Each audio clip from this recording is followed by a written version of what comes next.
This computer. Good morning, Narelle. Good morning, Amanda. Here we are, podcast Girl Awakening. Yay! We've been hanging out for this. It feels like a little bit of I'll say millennium, but not that long. Not that long, but it does feel like a while that we've been hanging out for this one. Yes, yeah. And I think that's the thing when you have to book people in advance and you get excited, and then the day comes when you get to sit with them. Yeah. And you go, today's the day. Woo! Yeah. we're in the zone. We're in the zone. And we're just going to leap straight in and introduce this beautiful lady with something that's a little bit almost like a mindful moment. So good way to drop in. If you just want to close your eyes for a moment and imagine the feeling of taking a deep breath, letting the world slip away and immersing yourself in the moment of a fierce truth. Picture the rush of inspiration, the thrill of self-discovery, and the warmth of shared stories that await for you within this adventure, where your emotions are ignited, your dreams of your purpose kindled, and your spirit set free. Now bring yourself back and impose that experience into print or the digital pages of a magazine. The baby of the lady we have the honor of sitting with today, Kim Bleeze, founder of Fierce Truth magazine, a publication that asks, what is your fierce truth? Hi, Kim. Hi, Amanda. I'm so excited. Oh, I was like to cry. I know, that was so powerful. And, that moment obviously just happened before we were talking, before the podcast started, but it's had the same impact, just the tingles and spirit moving in really close. So it's so beautiful. Oh, and this is, as we shared, this is a little extract from Kim's website, Fierce Truth magazine, in the About Us section, which shares, a little bit around, I'll say a little bit because there's a big story there of what Fierce Truth is. And I had to share that as your introduction today, as it resonated so well with what our podcast Girl Awakening is about. And our first question, what is your awakening, or how did your awakening begin? And just my take from looking at your website and getting to know you a little bit for today was just so loving how you're shifting the lines, with such a dynamic blending of what is digital print and this dynamic dimension of life we're walking. I want to say 3D, 5D, 12D, whatever dimension we're walking between. And I feel a really beautiful connection between the digital AI evolution and the humanness of what Fierce Truth is all about, what you've created in that space. It's you just feel so connected with what you're sharing there, the humanness and how you're getting that medium across to people. Thank you. I'd never looked at it that way before. And now that you have voiced it so eloquently, it's perfect, I think, for what we're trying to create. Yeah, amazing. And so, Kim, that's a beautiful bit of an introduction to a snippet of your world. We'd love for you to just introduce yourself to the listeners and the viewers who are watching, and just who you are and what you do, and just a little taster of who you are. Yeah. Gosh, where do I start? I suppose I'm a mum of two. I've got two grown kids in their 30s, early 30s. So I'm feeling super old at the moment. I am a medium above everything that I do, whether it be the magazine or coaching or, whatever sort of, I feel inspired to create in the world. My connection to spirit is what comes first. And so everything that I create is spirit led. And so I'm a medium. I do work in that space of mediumship readings and connecting to loved ones in the spirit world. I've been doing that now it would have to be at least 17 years. I kind of lose count. And time has been really weird for me lately. And so what feels like a week has been a month, and it's really hard to keep track of how long something has been going for. And who else am I? I am a writer. Hence, I think what has contributed to the birth of Fierce Truth magazine as well, that love of the word and having people have that voice through their word as well, and the written word. Essentially, I think simple, like really easy to please. I'm a kind of barefoot get out in the wilderness with my drum and a cup of cacao kind of girl. And I live in a van. And so I'm in a house at the moment, but I travel in a van. And so most of the magazine has actually been created in the back of a van while I've been on the road. Not all of it, hasn't been all the journey since it birth, but it's certainly a big part of the story and big part of the journey. And even that within itself, trying to navigate running a business and a company and putting the magazine together within itself, in that space has been a big feat, a big challenge, I think. But we're still going. So that's me in short. It's been a while since I've answered that question for myself. I'm normally the one asking it. So that was awesome. It was really well rounded for a short caption. So thank you. I get just this connection with a gypsy, like of through the ages, like literally this thing with time's coming up a lot, dimensions, millennium. Mediumship, those I feel like you've like this gypsy through many lineages of you're still living your truth in this space. It's like, wow, it's just my head's going wrong. So gorgeous. Amazing. So let's dive in. Let's dive in. Let's dive in. Go on. Yeah, shall I? Kim, can you tell us how did your awakening begin and when? You know what? Knowing that I was going to be asked this question, I've been giving it some thought through the week, and it happened in stages. I think for me, a very long time ago now. It's probably at least 20 years. I think would have to be, and I always knew that I had an inkling of psychic awareness there, even though I may not have understood the words to use for it. And I was in a relationship at the time with someone who wasn't the most, I suppose, the best partner. But I remember very distinctly, this is probably the most profound experience that I had throughout my awakening. And I was lying on the beach. I was living in Hervey Bay at the time. And I had this vision of him being with this other woman. And like, it was so triggering, obviously. But it was so vivid that I remember sitting up, like almost sitting up with a fright, and later on I found out, he was cheating, and the image that I saw looked very similar to one of the girls, because there was a few, one of the girls that he'd been cheating, I can laugh about it now. Yeah. And that just really opened up a succession of, I just started to really know things, and there was no doubt in my mind that something was true if I felt I knew it. And I suppose a deeper connection to my children in regards to, are they telling me the truth? What's going on there, more than just that mum's intuition. And I think it really snowballed from there. And then I discovered The Secret. I got involved in a personal development company.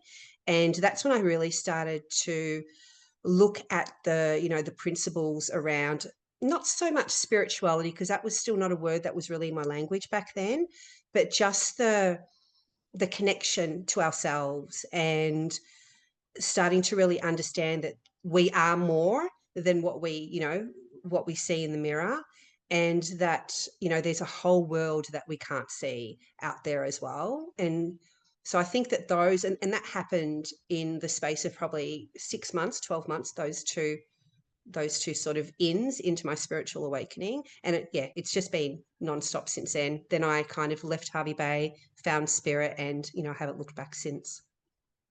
So really short encapsulation of time, really, for like some very powerful sight and changes, like ways of living, really, to be. Yeah. Absolutely. And look, when I moved back, because I left actually Hervey Bay to travel for a bit, and I got stuck in Melbourne with, custody stuff and everything. The kids were sort of young teenagers then, and I was still, what I would say, asleep. I was still going out to party and everything. And then I stepped into development circle, started studying spirit, and it probably wasn't long after that my whole world exploded with this just new awareness to who I was. Spirit, I'm not alone.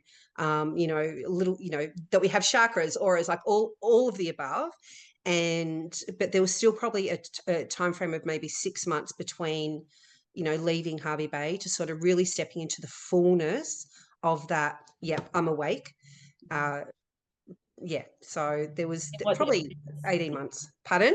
And then what that brings, like once you kind of get into like a certain level of what your choices are, and then what that brings you then is like a whole nother story again, isn't it? Oh my gosh, I remember because it happened when I started, when I when I allowed spirit to sort of, for me to have the awareness of spirit and really open up to that space, and I was developing my psychic abilities even more and everything.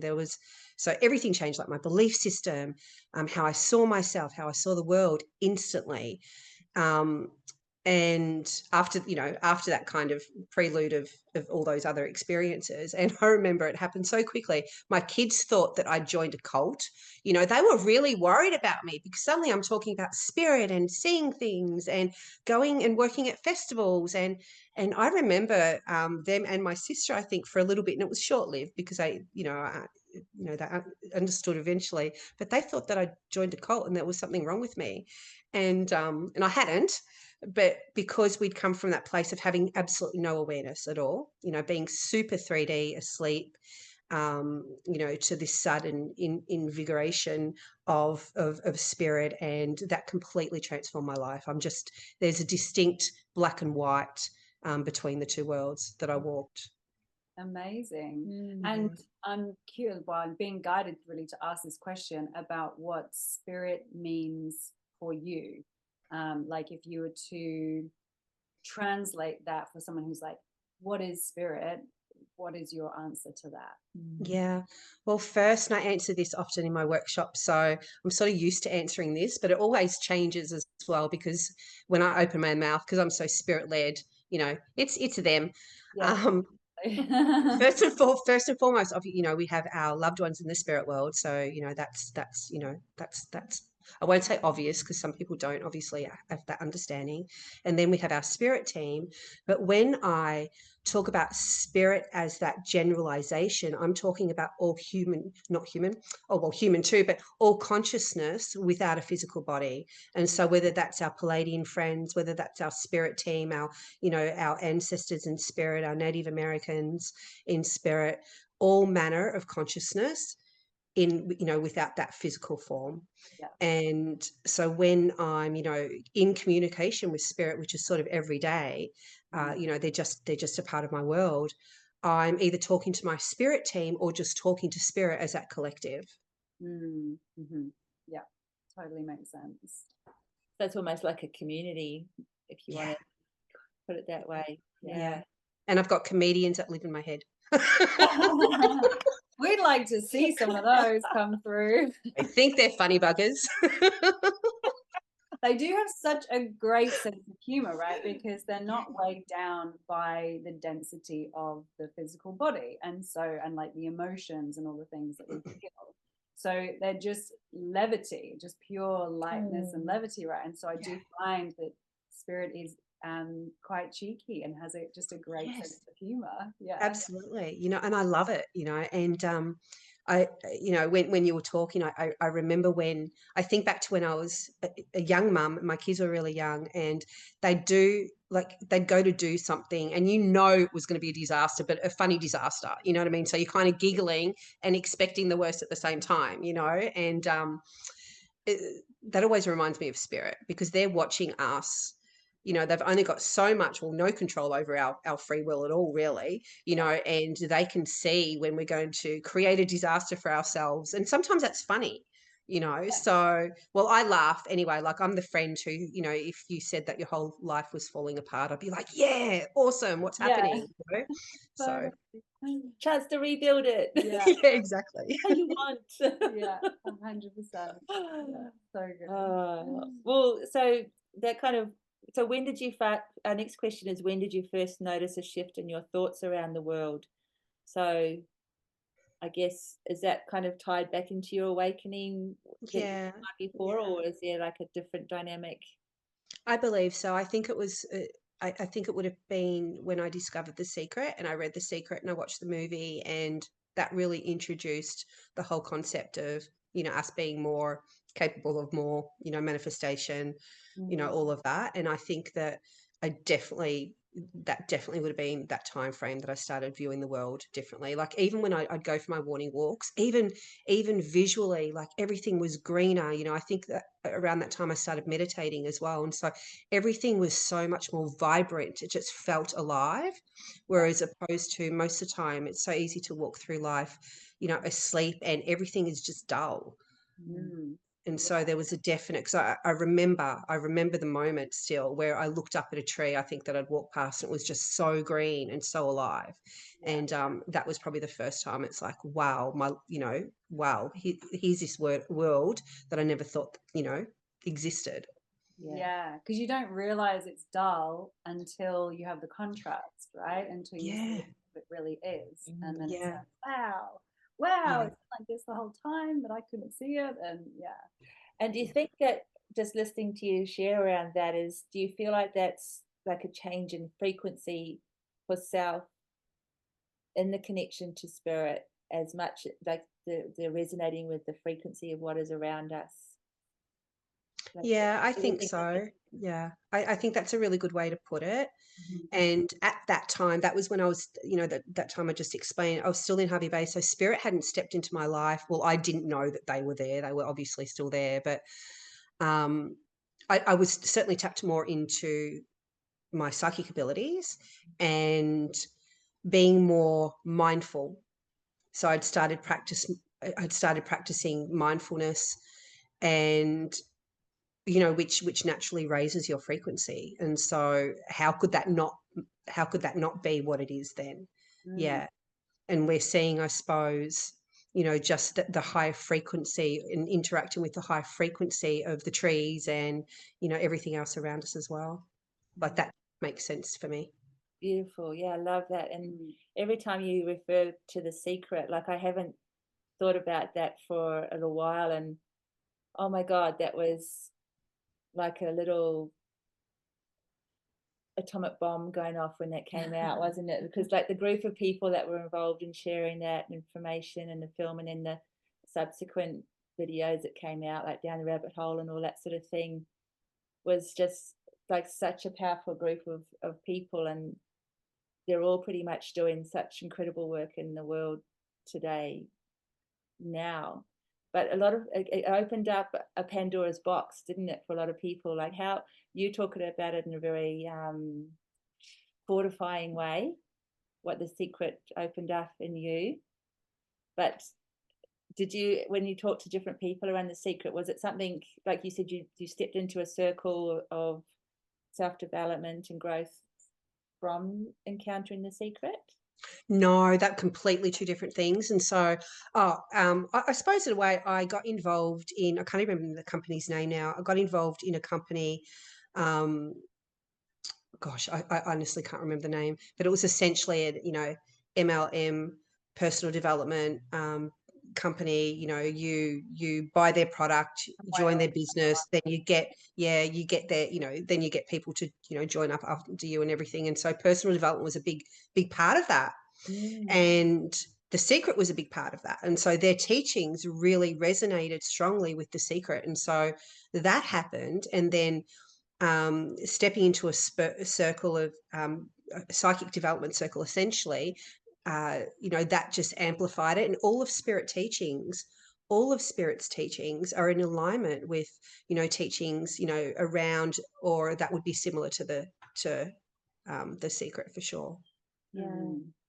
Yeah, amazing. Isn't it interesting too? Like the contrast again, there's a little bit of a interweave here too, like between say like a multi-level marketing group, an MLM, a business group, but the self-development that is, you know, a very powerful part of it. But then there's also then come over here for segue for you into the spirit psychic world self-development pathway that opened up. I love that. Yeah, and then they just sort of, I suppose, merged. And I did at the beginning, though, I think become really heavy. And I think it's not uncommon for light workers that are working in the psychic space or with spirit to be all up here with their energy and less focused on the physical. Yeah. And so when I look back now, like I stopped, I won't say stop caring about my physical body, but certainly I was really fit. And a lot of things kind of fell on the wayside because I was so, meditating and connecting to spirit.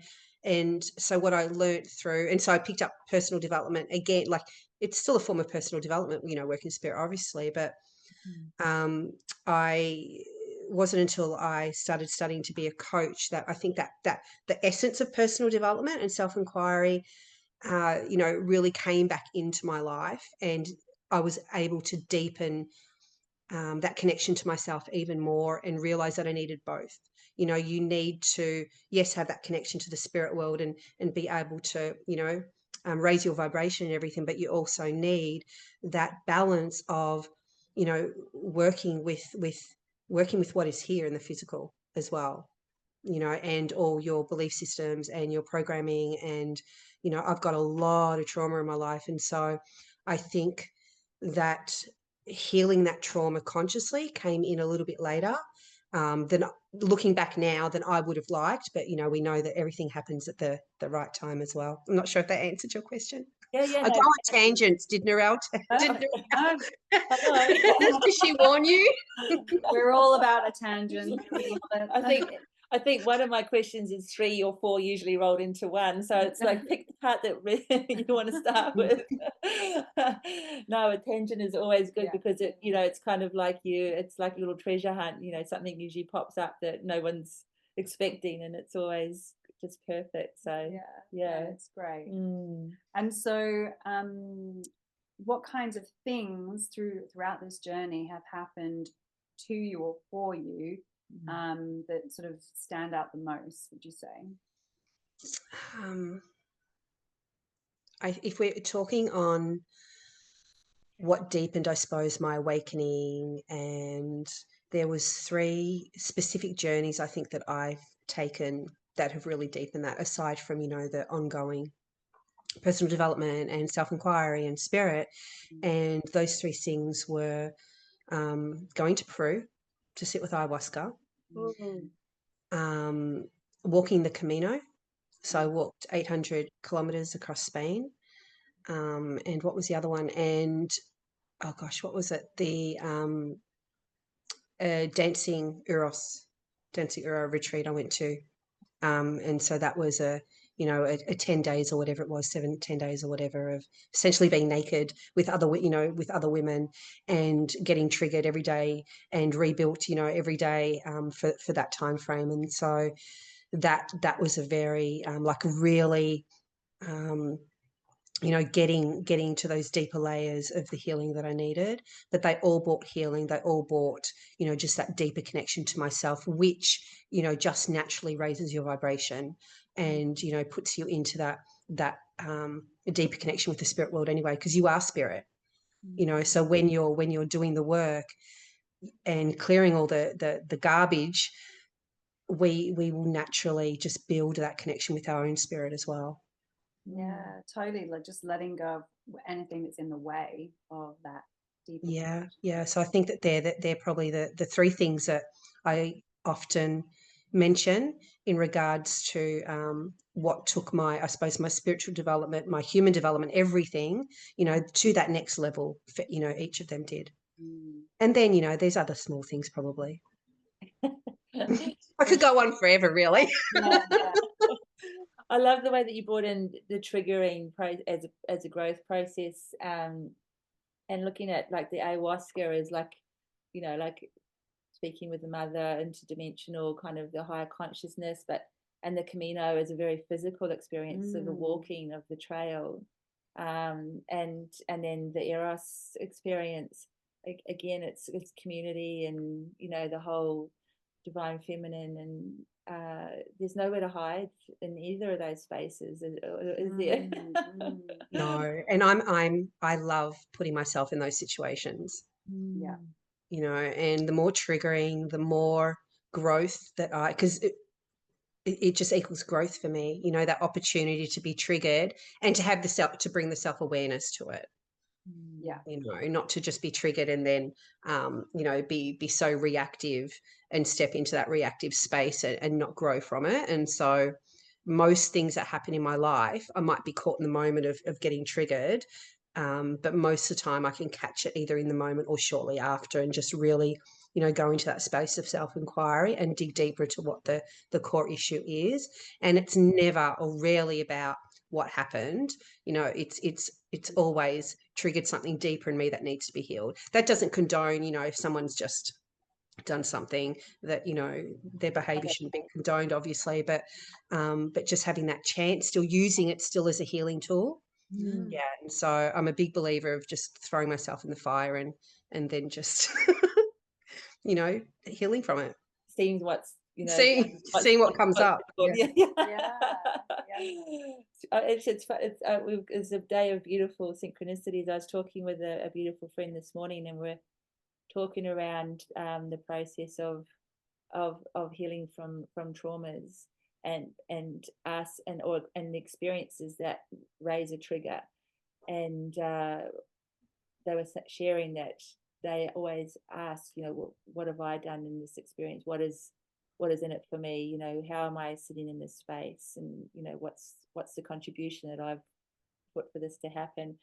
And we were, you know, sharing from that around that even asking those questions is allowing yourself to be vulnerable enough to grow from the experience and be resilient going forward, rather than sort of like pushing it away or blaming or projecting or, you know, walls up, you know. But those past traumas, you need to have a little bit of a space where you can sit and be brave enough to ask, as opposed to being immersed in them still. Yeah, absolutely. Yeah.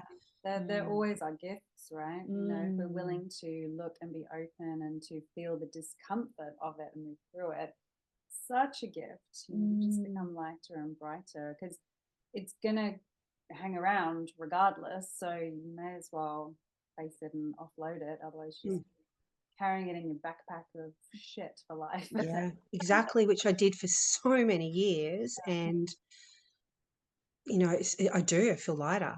You know, there's still stuff there.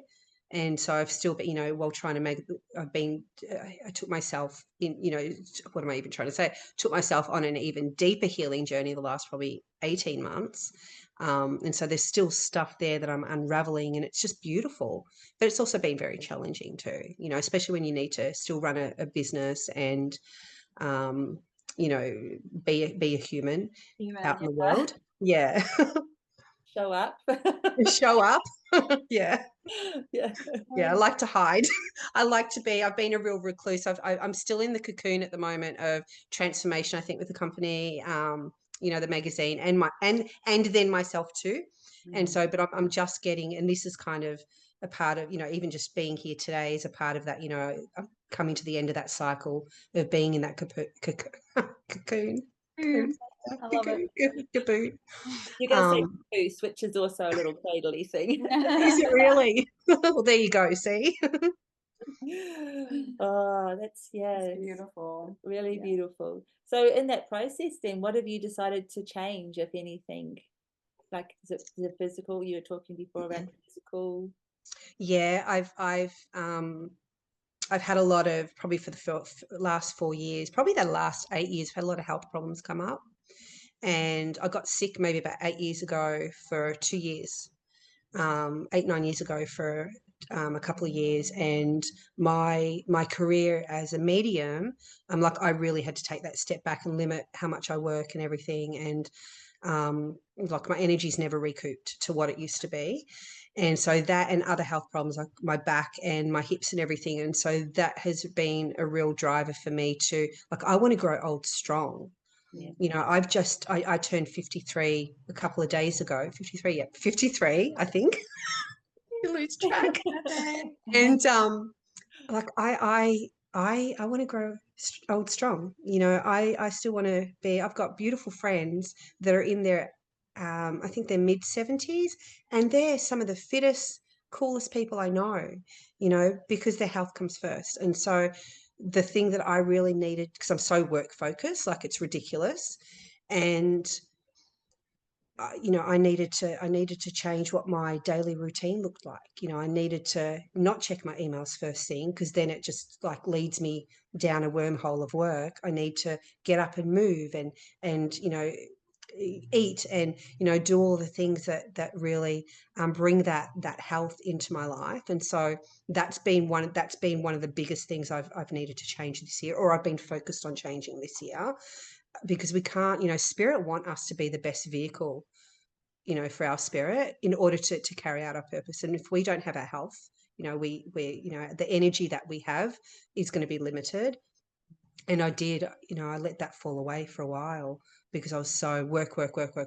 And I think too, though, a lot of that is connected to old trauma. And so as I've been shifting that, then I've been able to get to that point where it's like, yep, I'm going to do this, and I'm doing it, instead of sitting in, procrastination or avoidance and, any other state that doesn't serve me. And so that's certainly been the biggest one. Whereas when I first discovered spirit, I started to, I naively thought, oh, now it's all about being up here. No, it's still, we're here to live this physical experience. We still need to have the experience of it. Yeah. And so that's been one. And and then obviously changes in the company, with the magazine and everything as well. So my life kind of lives and breathes the magazine at the moment. So that's probably they're the only changes. Just little ones. Yeah. Just little ones, Given but that both equally it's like a transformative. global dynamic, but Yeah. and that you're you're global, you're your world. Yeah. Two Yeah. little Yeah. Totally. Yeah. Because Wow. what you're just sharing then, like when you were talking around your health journey and changing your priorities with starting your day, was for me, like, as a reflection on myself, but also one of our questions is feelings of self-love and self-worth, self-value, that come into having uh, the strength, I guess you could say, or also the awareness around choosing self first over all the other things that call us in life. Yeah, absolutely. And I know that a lot of the reasons I wasn't stepping up into the space that spirit really needed me to be in, and I needed me to be in, was because of all the lack around, especially worthiness. I feel like I'm in a really good space with self-love, but that worthiness, there's still like deeper layers I'm still chipping at. And I'll get to a point where it's like, yeah, I've conquered it. And then I'm shown something else. It's like, am I allowed to swear? Is it okay? Yeah. Yeah. And then it's like, are you fucking serious? Like, didn't I just heal this? And it's just that deeper layer of it. And so, and I can't even remember what it is now, but I had an awareness last week that I could map back to, worth being the driver of that. And it's like, yeah, really, but it's just we'll probably still be working on this stuff after we're dead, really. Feels that way. So I'll be meeting us in the light tunnel and going, so how's your self-worth, baby? Do you Yeah. feel worthy to come here? Yeah, Roughly exactly. 80%. No, you gotta go back. Yeah. Oh, yeah, absolutely. Yeah. So is it because you like the life that you're choosing, like as you shared before around living in a van, like that, is that kind of part of a balance thing for you too, like being a free spirit and having that choice of not being too restricted or weighed down with responsibilities? Or not that you're not up for responsibility, because I know you are, but like what bricks and mortar means, or what Yeah. those sort of pathways mean. Yeah, that's been an interesting journey. At first, I loved walking the Camino so much that it was so simple. Like, life became so simple. You just follow the yellow arrow. You fed every night. Like, you didn't have to. There wasn't a lot of choices that I needed to make. And when I was on the Camino, and look, my life isn't that simple now. I wish it was, but it certainly showed me, though. And I had 2 changes of clothes for like 6 weeks.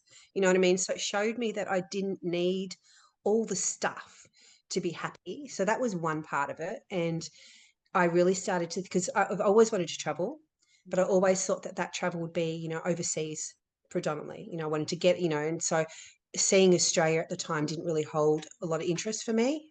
Completely flipped on that. Australia is beautiful. And so so I started thinking about, well, how could I go home and replicate this? You know, and I wasn't going to walk around Australia, but the idea of, I think I came across a video by Van Life, and, you know, it's just a documentary essentially on people living in a van and, you know, and whatnot. And so I think that dropped in, a couple of other awarenesses dropped in, and then it was probably within the month of coming back from Spain that, you know, I said to the kids, and they were still living at home at the time, you know, I'm going to give everything away and pack up. And I only had a little car at the time. I traveled for the first 18 months in a little Honda accent, and worked from the magazine in that. Wow. And I loved that car. And then I ended up upgrading. But I gave all my belongings, like my kids scored furniture, you know, they got all my furniture. I've got, you know, stuff in storage, like all my books that, you know, my books are the most prized possession I have. So, you know, all my books are in storage, and the things I hold, you know, kind of special, and some probably junk is still there too, because I'm terrible at getting rid of things. But, you know, I think that decision was a bit of, you know, stages of, it just happened in stages. And I love the freedom. I love being able to wake up anywhere I want. I love being able to not be confined in a house. Like, I've been doing a lot of house sitting the last 12 months because of the big changes that I needed to create with the magazine. It just didn't make sense for me to be in my van when I had to be on my laptop, friggin' sometimes 16 hours a day. But with my load soon, hopefully lightening up, I'll be back on the road again. And so, yeah, I think it was just a mixture of a lot of different things. And I was done with renting. I was done with, you know, paying someone a ridiculous amount of money, which has doubled probably now anyway, because, you know, rent's just crap. And being tied, to the one place. And I joke, but, you know, I'm serious as well. Me choosing to leave home was the only way I could get my kids to move, you know, into their own places as well. And so that kind of kick-started them, because they were quite slow, you know, wanting to they did want to step into the space of, you know, living on their own and everything, but they were just like, oh, but, you know, it's a little bit cushier at mum's, I suppose. And so, yeah, it was just a lot of different factors, and I still love it. But I think too, and I've thought about this a lot, and a friend who is incredibly psychic said to me once, and I wanted to slap him for it, that, you know, part of it is also because I'm searching for that home. Like, there's never anywhere I've ever been that's felt home for me. And I've always felt this incredible feeling of detachment from the spaces that I've lived in, or the areas. And so, but there are certain things in nature that make me feel at home, being near the ocean, you know, being in the forest. And so, you know, I can pack up and go to any forest I want now, or I can wake up on any beach, you know, and I have that home feeling. You know, there are parts of me, and I was literally thinking about it this morning when I woke up.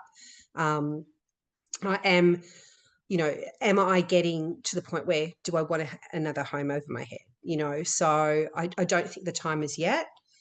But I'm certainly, I think that can look like, you know, short-term stays somewhere, or, you know, like I'm doing like house sits, or going to visit family. Like if I really want to get off the road and have that house over my head, so to speak. But yeah, I love the freedom, and I love not answering. Like, I'm such an independent soul. I love not having to answer to, you know, not that I really answered to anybody when I lived in a house, but it's just, I don't know, it's just different. Comes with challenges still though. Yeah. You know, Yeah.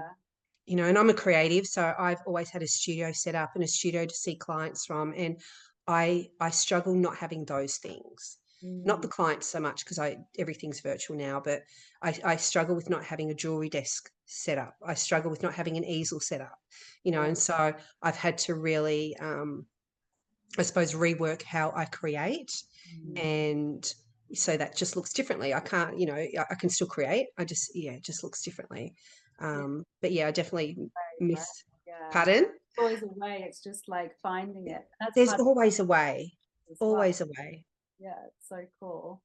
And what that gives you, I guess, in the way that you have to innovate to achieve those things that you do want to be able to immerse yourself in. Exactly. You know, But I hear also that it just really, there's a like almost like a activation of continue activation of who you are by the ability to be able to move to the next destination and be where you're being called to, whether it's in a forest or the ocean, and it's gifting you. I mean, that in itself is very nourishing to the soul, isn't it? it's such a gift. And, and I do live very much when I'm on the road from that, really feeling into my intuition and into my heart, especially like where do I need to be? Where do I need to get, where am I being called? And sometimes, and the first probably year I really struggled with it. Sometimes I wouldn't know where that was until the day before. And so I went from needing to know and having it mapped out to I'm just winging it. And I used to get people ask me all the time, oh, so where are you going next? I don't know. Yeah. Oh, can you join me here in 6 months? I can't commit to that. I'm sorry. And so, and I've got other friends that are traveling as well, and they planned things. And so they could never understand actually until recently, why was it different for me? And now one of them said to me, I think probably 6 months ago, I get it now. And so I'm just led to where I need to go. And so for a bit there, I was teaching. So it was like, okay, where do I need to teach next? And so I'd run a workshop. And then, all the craziness with the changes with the magazine sort of stepped in. So I stepped away from that. But yeah, it's all soul led. Everything I do is soul led. And if it's not, if I operate on any other system, it just gets either stale or it's just clunky. I was just that word clunky. Clunky. I know. I was looking at you, and that's what I felt. Yeah. Yeah, totally. Yeah. And it actually, in the beginning, it kind of seems like it's harder not to plan, but actually it's way easier because it's about like those you talked about making less decisions on the Camino, and it's the same thing, or less choices, but it's the same thing. Like when you make less choices, like life is actually way easier. And when you have that support network that we all have, when you're so plugged into it like you are, you can trust in that, and it's never going to lead you astray, and you're always going to be looked after. So it's like, that's right.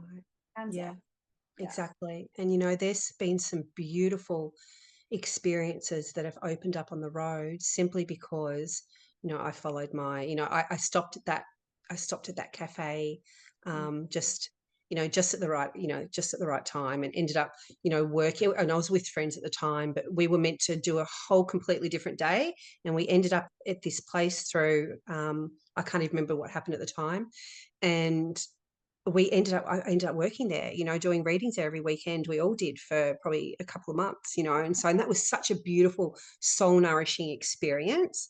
And we would never have had that if we had have planned our day and really, really, followed that, opposed to, what, actually we're feeling that we need to be somewhere else. And this is what I'm getting to, like listening is it just dropped in as well, is that because we talk around how do we form a relationship with our intuition and listen to that little voice, and you trusting this journey of being on the road is it's like just such a powerful way to tune into where spirit is leading you, where you are meant to be at the time, like whether it's in this part of the world or this part of the country or over here.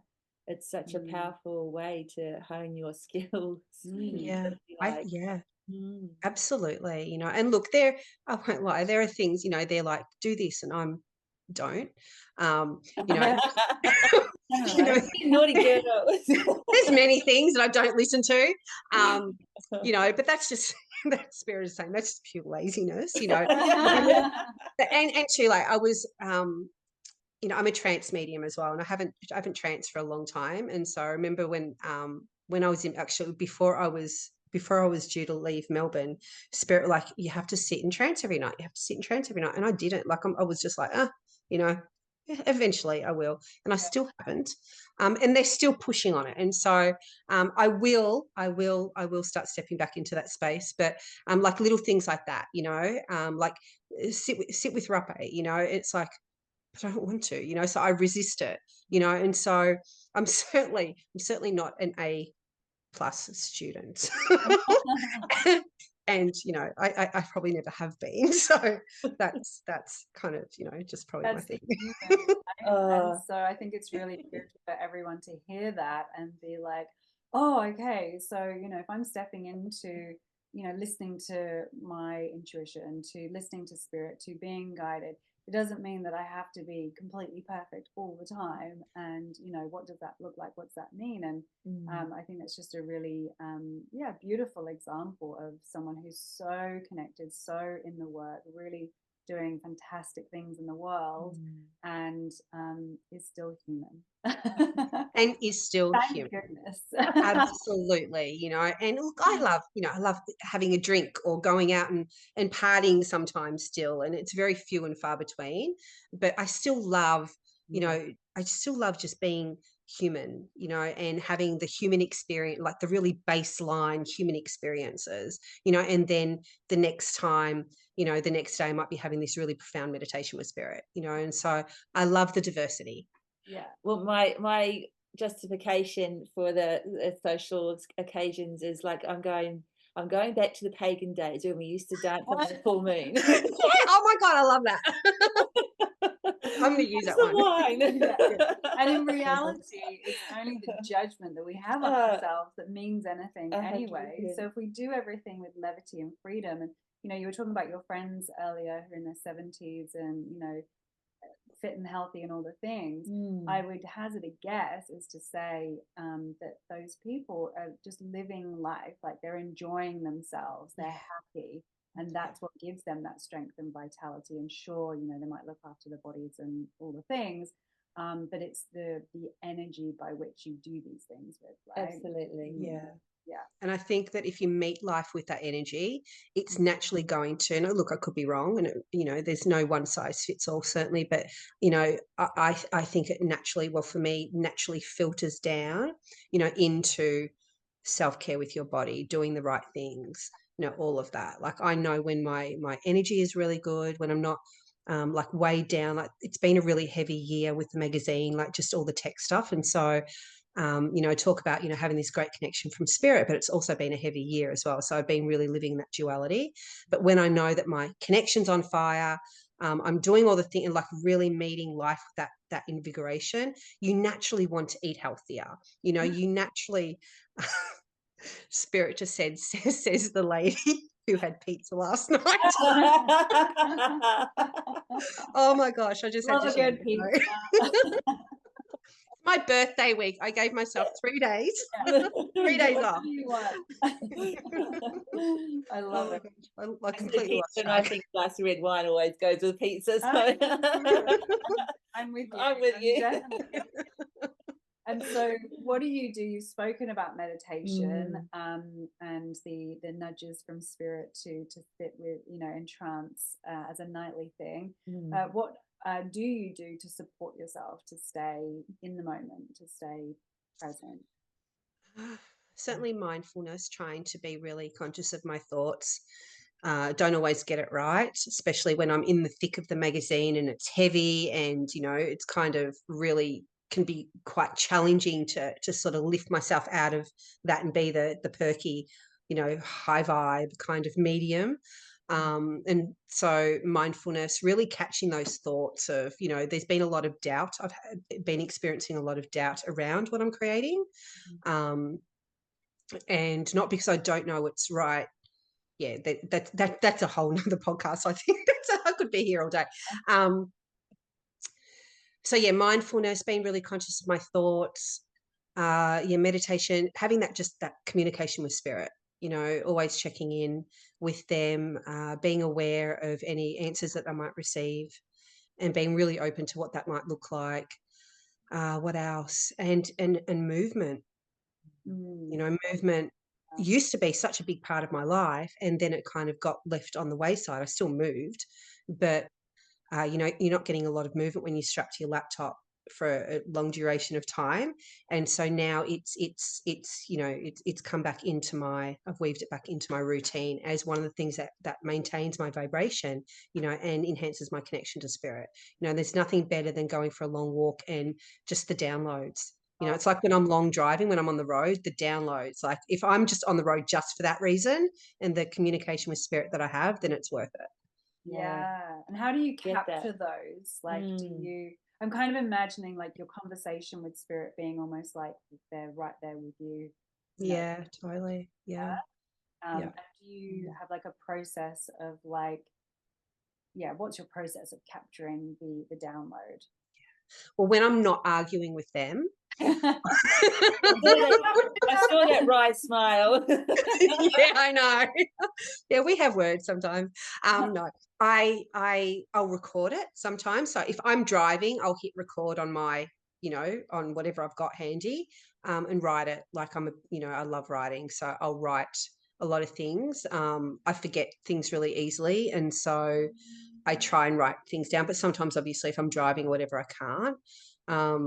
And and look, some of them are more, me based and downloads about, awarenesses and breakthroughs I'm trying to have. And so they kind of get integrated. Like I'll go away and just contemplate what I've been told, maybe journal it, maybe not, but, just allow that to integrate and take that on.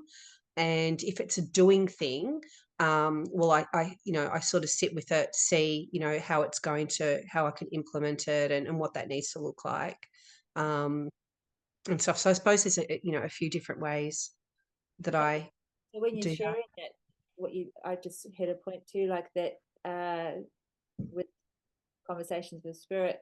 So there's a great deal of communication that is, say, collective based, and then there's some conversation that's Kim based.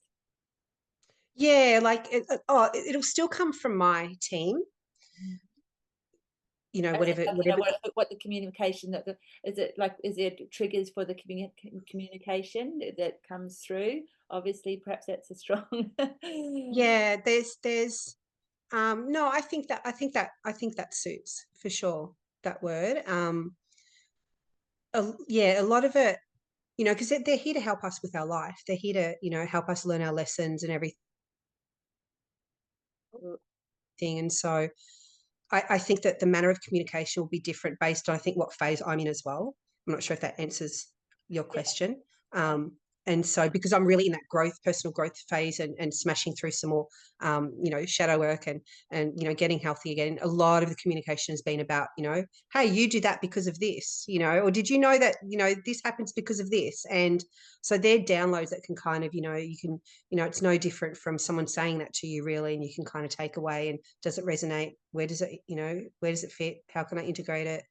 And then, more downloads on that collective, sometimes literally collective, in regards to the world, but, mostly business, because I'm so business focused at the moment. Nothing in my life is, void of anything else. A lot of them will be, in regards to purpose and all that sort of stuff. I'm not sure if that answered your question. That's awesome. Your business is a purpose-driven business. Yeah. Which is pretty cool. And I do want to I know you said the doubt thing was for a whole other podcast, but I do want to touch on it because I have a feeling that it would resonate for a lot of people in the, when you mention the doubt, is it, from what spirit's guiding you to do, and the human is going, what? Is it that kind of stuff, like around, I mean, you spoke particularly around the magazine and what you've been developing there, but could you expand on that just a smidge? Yeah, I think all of the above. The human, definitely. The the remnants of feeling unworthy.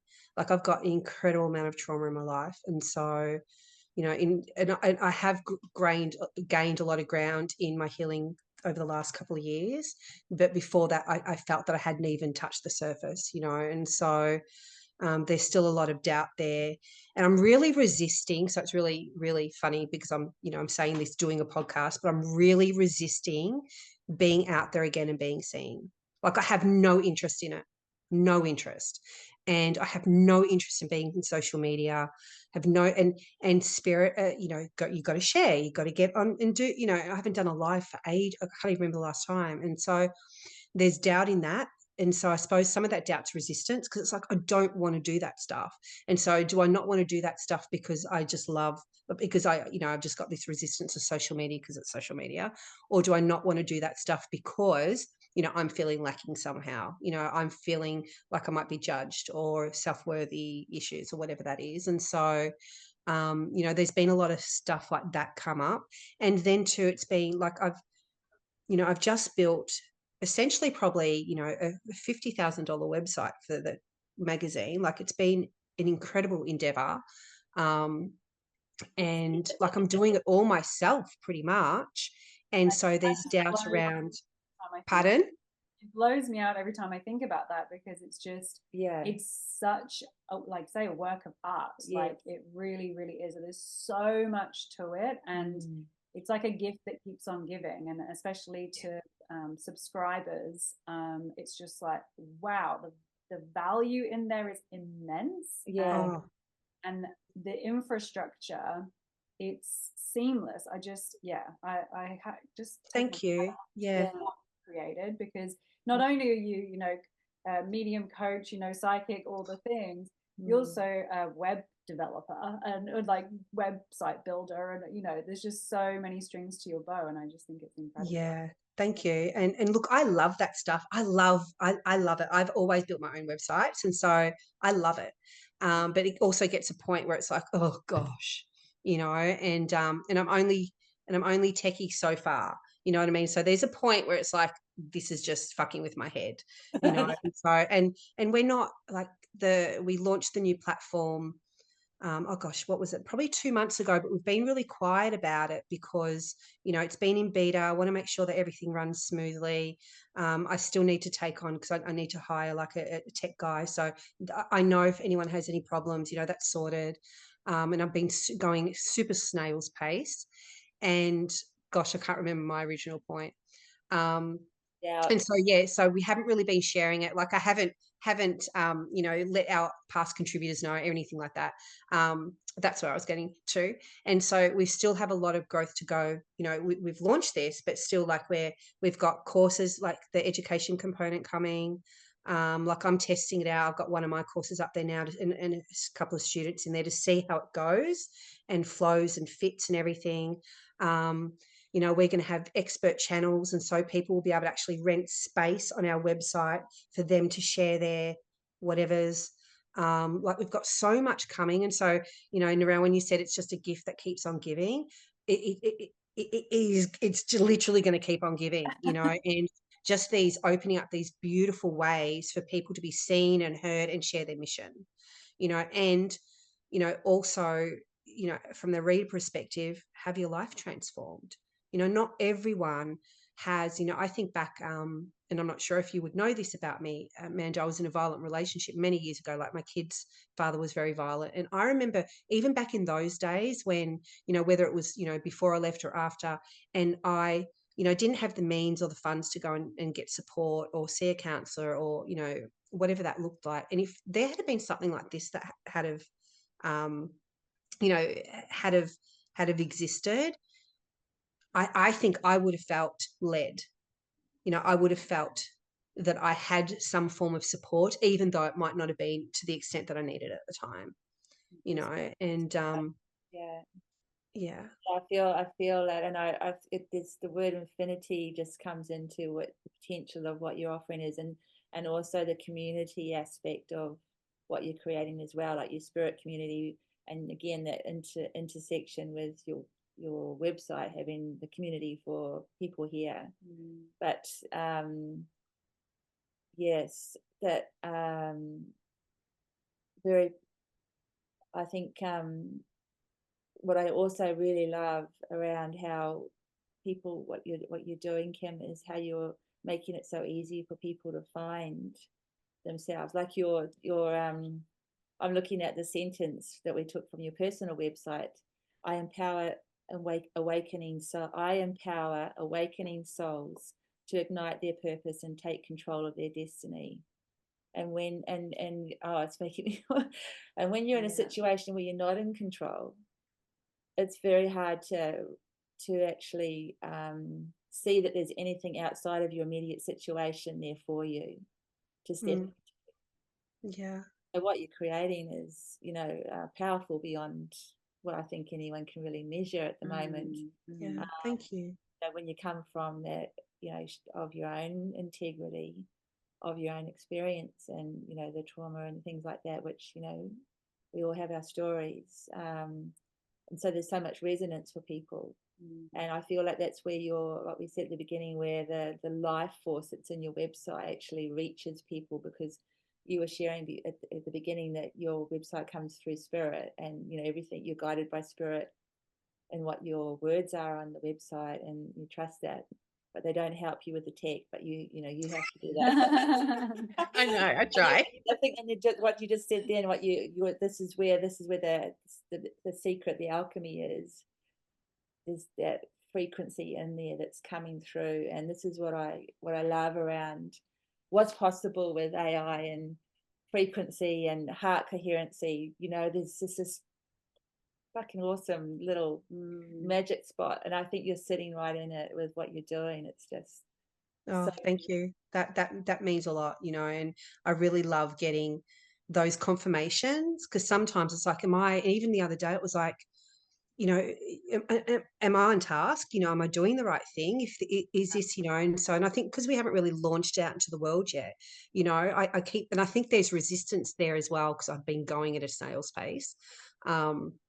The resistance is, how about if people don't like it? How about if people don't subscribe? You know what I mean? How about if, and it's just taken Fierce Truth to such a different caliber of being. And now there's that. So that's probably comes into the doubt and answering your question, how about if no one likes it? How about if I know they're going to get value from it. It really brings, I'd say like 95 at least % of the articles really, will hit some chord in you, some part of you that needs to be healed, or that some part of you that needs to realize that you can do it too, or that, the inspiration that you need to maybe even keep going, and so I know it can transform lives, but I'm not content. I'm not convinced yet that I've put it together in a way that, will it convince other people that we can transform their lives. All and right, so there's a massive amount of doubt around. I'm going to take you off the hook, Miss Virgo. Thank you. As an Aquarian, there's like 3 big planets in Virgo that just kind of tend to I hear what you're saying around, it's not ready yet, it's not perfect, it's not ready yet. I don't know if anyone will like it. Yes, oh my gosh. It's at the right time. There's more work to do yet. I think, just double check. Yeah. You're good to go, baby. Yeah, that is so true. Yes. Already. Yeah, it's incredible. But I want to draw back from this, because this was also you mentioned before around way back at the beginning around the Palladian team as a part of the community, and I feel a beautiful resonance with that little, and I know a lot of us humans do, but why the Palladians and not say the Orions or the why is this such a beautiful thing for us as a humanity, but perhaps just for you? What is they're really special for me, actually. When I first started it, and I can't share too much because it was a really sacred closed space. But when I first started developing, I was blessed to be invited to a really special development circle, essentially. And the teacher would teach through trance. And so you would have these incredible, gosh, I want to cry thinking of it because they're so special to me. You would have these incredible Palladian teachers coming through and teaching us the most profound, stuff that's coming out now about ascension, awakening. They were preparing that, for us for that 17 years ago, you know what I mean? And so everything that's happening in the world now is just a you know, reiteration of, you know, the lessons that we learned in the space from them, which is really beautiful, you know, because it's kind of, it's validation that we weren't all crazy. And so we used to have these beautiful Palladian teachers who I've still got a very deep connection to come through and teach us. And, you know, beautiful Native Americans and, you know, and other light races as well. But, you know, it's always, you know, the Palladians that I come back to, because they're still such a very big part of, you know, my spirit team now, and the teachings that I've gained over the years. But it was, you know, that collective. I suppose the main teachers that we had come through were, you know, the Palladian team. So they're always my, I suppose, my go-to when I want to represent the, you know, extraterrestrial races, you know, as a collective in spirit, because they're, you know, it's different with them. They're not coming through because they're dead. Well, some of them probably get to that point eventually, but they're coming through, you know, they're projecting their consciousness here, you know, sitting in meditation or whatever space they're in. And so it's a completely different dynamic, yet it's also that spirit, you know. And so but yeah, they're super special to me. Yeah, I can feel that energy. Very close knit, just very, very authentically, beautiful, nourishing. Yeah, thank you for sharing that beautiful relationship. Yeah. You're welcome. Oh, I think that brings us to our last question. I don't want anything. I know. Oh, amazing. I've got work to do. Yes. We've got a magazine due out on Fridays, on Sunday. So I'm just about to send it off to, so yes, work to do, unfortunately. All right. So our last question, Kim, is how do you see the world and what do you see next for us? Oh, gosh. Certainly, I think the thing that comes to mind the most, and it's so resonant, and something that is spoken about a lot, well, you know, for me anyway, is there's, you know, well, certainly we know, you know, there's shifts in consciousness and everything, but, you know, just tremendous timeline jumps, and really being like, really, what am I trying to say? Really take, like, we're creator beings, we create our own reality. And so the timeline that we end up on and shift to will be very dependent on the reality that we choose to create for ourselves. And so when it comes to the human race, you know, it's about what each individual consciousness is going to create for themselves, and where they, you know, what timeline they're going to end up in. It's really interesting. There's a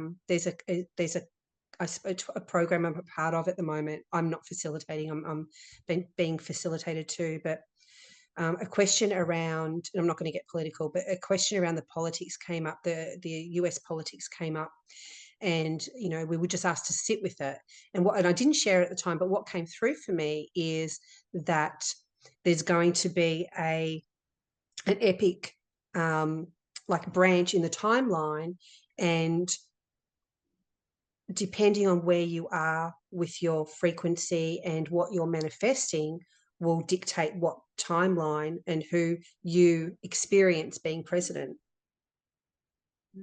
Oh no, we just lost that lady. My goodness. Oh no. Isn't that wild? Right on that. Oh, we're still recording, people. Let's just see if we can get hold that our friend back, because I'll just pause. We'll be back in a moment, everybody. Yeah, I'm good. Welcome back. And so welcome back. My gosh, for someone who's so techie, I let my laptop die. I'm so sorry. And so so I just had this vision of or this download that, you know, wherever your frequency is, whatever you're creating for your life will, you know, depict, I suppose, what path, what timeline that you end up on, and that will be you know, significant to sort of, I suppose, who you encounter and experience as, you know, president. You know, with that said, you know, past, present, future, our timelines, they all coincide, and, you know, they're all happening at the same time. And so there's still going to be versions of ourselves in living in each experience probably anyway. And so, as, for what I see of, I think the world as a whole, just this constant evolution of becoming more aware, more awake, raising our vibration and choosing to split from the, the fear-based, behavior. But you need, really being conscious of that. And I'll share this really quickly. I think about 2 years ago when I was far north Queensland somewhere, and I've always been aware of this, and especially through the teaching of The Secret, and all the spiritual teachings from Spirit. But there was a lot of, and it was at the tail end of all the craziness, and I never bought into it. And I just made a really conscious decision. I was surrounded by people that were really in the fear of what was happening. And I get that, like, we need to be educated and have an idea of what's going on, but we also need to choose what we're creating, and so I made a really conscious decision to be very mindful of what I'm creating and what I'm allowing, where I'm allowing my attention to go.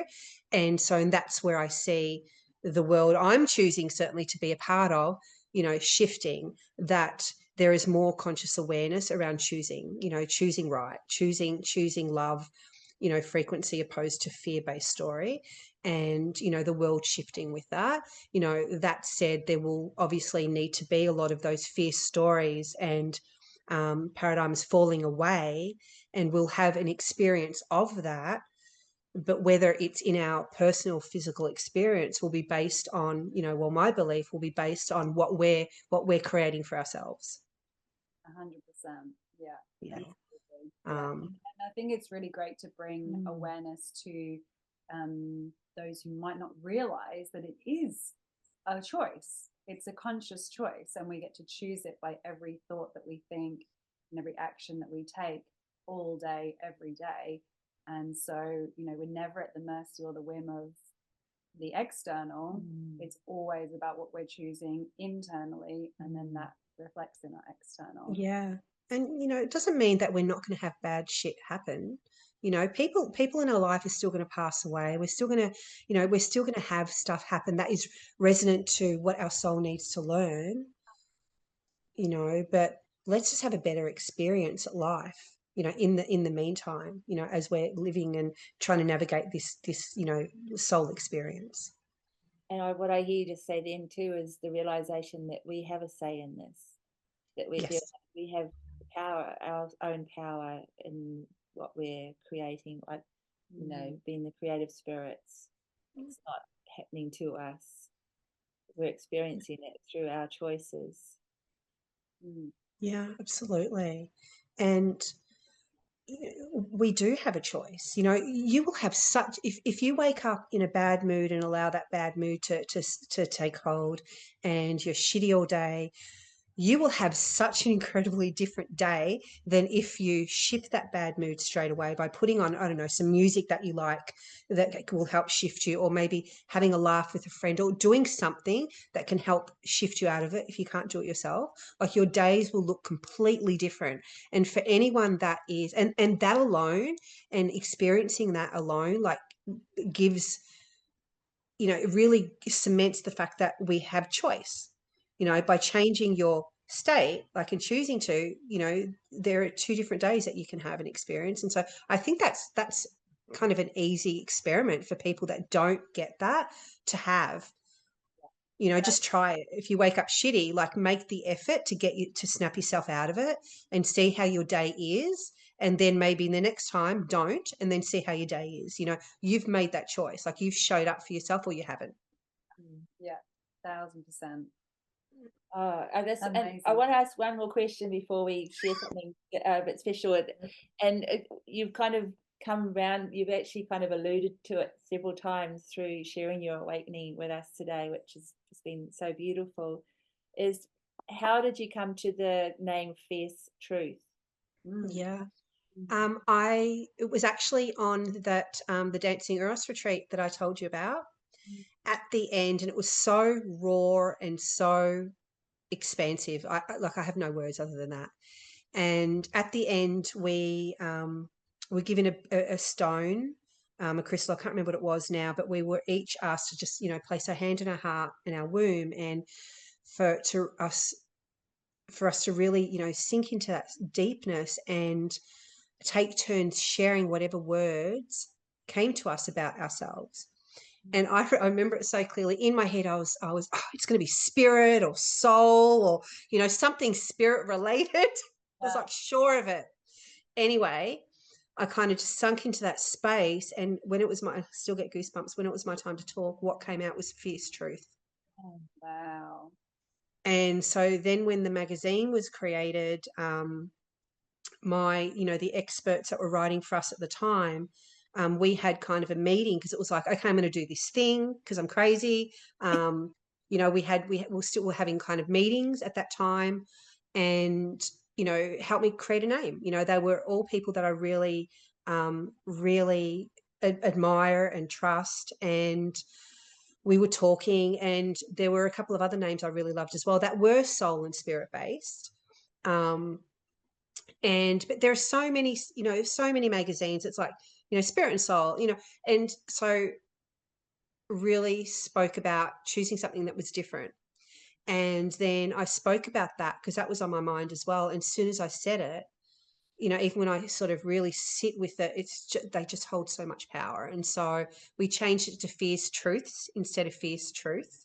I've got a lisp, so I wasn't necessarily happy about that. Because it was about everyone's fierce truths, not just mine. So I did fight on that a little bit, but one of the experts was an astrologer, and so and a numerologer as well. And so they were like, no, you know, the numbers are better, you know, if there's an S on the end. And so, yeah, so that's how it came to be. And it's not about the fierce, you know, sometimes people can easily assume that it's about, like, when we have an opinion, that's our fierce truth. That's not what I'm not talking about our opinions. I'm talking about that deep, fierce truth that exists within us beyond our programming and conditioning and who we were taught to be and told to be and shown to be, you know, that fierce core soul truth, you know, because when we operate from that place, then we're true creator beings, you know, and you know, there's just such a pure essence in that space. And there is a fierceness to it, because it takes fierceness to really say, you know what, fuck you all, this is who I am. Yeah. And so that's what we want to bring out in people. Yeah. May I say fuck yes? Fuck yes. Fuck is my passion word, just in case no one didn't realize. I really love that. That's just, yeah, I could just Oh. feel, and just the fierceness that came through in your communication and sharing that was just so empathetic, or just, yeah. I just feel authentic. It's just so authentic. So yeah, just real. Thank you.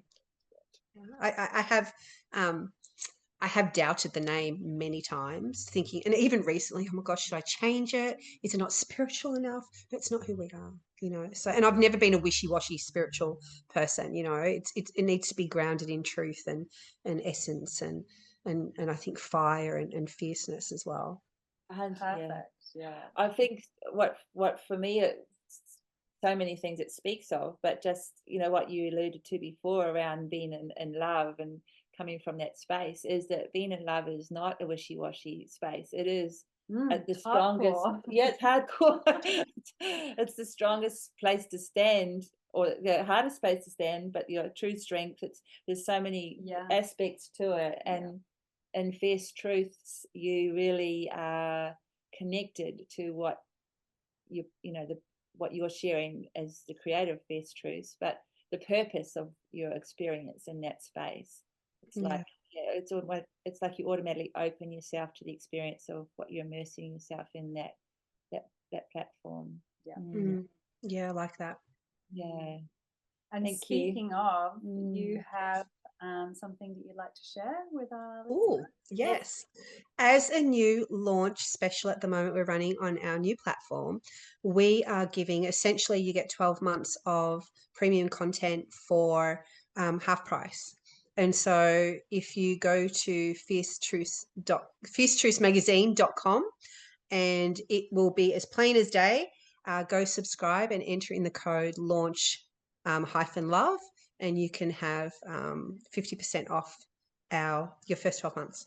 Which, by the way, I mean, you're going to go onto the site and you're going to see it and be like, this is a no fucking brainer, because even the regular 12-month subscription is like, what? Like, really? Is this it? Like, you get so much value in there. And I just think it's like, hashtag duh.